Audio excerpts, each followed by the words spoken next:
Match des mal classés, donc match de la peur à Maurice Boyau. L'US Dax reçoit l'US Carcassonne. Dax premier relégable 15e, Carcassonne 14e. Seulement 3 points entre les deux équipes au classement et donc des Dacois qui veulent croire en leur chance de maintien sportif. Carcassonne, qui reste sur 4 défaites consécutives, doit s'imposer à l'extérieur pour se relancer. On joue la 24e minute de jeu, 3 partout. Mêlée pour Dax dans les 22 mètres de Carcassonne. Le paquet d'avant d'Aqua qui domine dans ce secteur depuis le début de la rencontre. On joue l'avantage. Beau qui écarte pour Perlong qui donne à Mieres. Sauté pour Bourré Takiyasa, le 3 quarts fidjien qui accélère dans l'intervalle et va conclure cette action en première main. Superbe essai. Le premier essai de la rencontre pour les Dacois. Ça fait 8-3 puis 10-3 après la transformation de Mieres en coin. Beaucoup de rythme dans ce premier acte. Les Carcassonnais ne sont d'ailleurs pas en reste. On est dans les 22 mètres de Dax. Pakalani va provoquer le rideau défensif, passer par le sol. Domenech décide de jouer dans le sens sur le côté fermé pour Vavae Tuilagi, le troisième ligne centre qui s'est placé sur l'aile et finit en force dans le plus pur style samoan. Le premier essai de Carcassonne, la réponse au Dacois. Ça fait 10-8, la transformation est manquée par Adrien Lator. 10-8, ce n'est que partie remise. Les Carcassonnais vont rapidement revenir dans les 22 mètres de Dax. Les Carcassonnais qui dominent dans cette fin de première mi-temps. On joue dans le sens avec Domenech. Pakalani va tergiverser puis écarter le ballon qui arrive à Julien Gros. L'arrière va passer à son tour par le sol.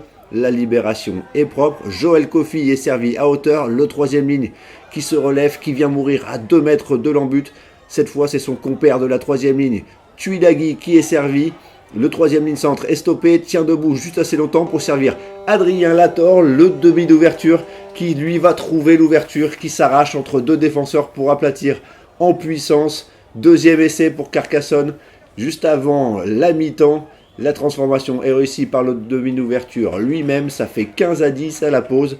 Les Dacois assommés juste avant de rentrer au vestiaire et qui vont s'éteindre petit à petit dans la rencontre.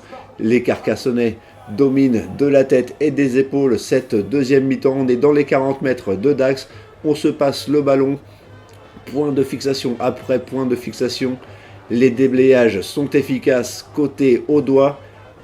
Domenech va pouvoir éjecter, le ballon arrive à Lima, petit pas de loi, passe à hauteur pour Julien Gros qui décide de jouer le duel, accélération, pas besoin de cadrage, le débordement suffit et l'arrière va inscrire le troisième essai de Carcassonne, superbe essai, presque en solo de l'arrière qui finit tout seul comme un grand. La transformation est manquée par Lator, on en reste pour l'instant à 20-10, juste après l'heure de jeu.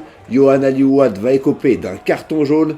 Les Dacois en supériorité numérique font feu de tout bois pour tenter de revenir dans la rencontre. Nouvel essai pour Dax, essai de Essava Delaï qui finit en coin comme son camarade fidjien en première mi-temps. Les Dacois reviennent à 15-20, la transformation est manquée par Mieres. Seulement 5 points et encore 10 minutes à jouer. Les Dacois ont une dernière chance sur une touche dans les 22 mètres de Carcassonne. Il constitue un maul qui est bloqué par les Carcassonnais. Le ballon est enterré. Les Audois récupèrent la possession sur mêlée et vont pouvoir botter en touche au moment où retentit la sirène. Ils peuvent exulter, ils s'imposent à l'extérieur après 4 défaites consécutives et se relancent. Ils prennent 6 points d'avance sur leurs adversaires du soir au classement et un petit peu d'air dans la course au maintien. Dax s'incline à domicile, empoche un point de bonus défensif qui aura certainement un goût amer. Les Dacois vont devoir cravacher pour acquérir le maintien.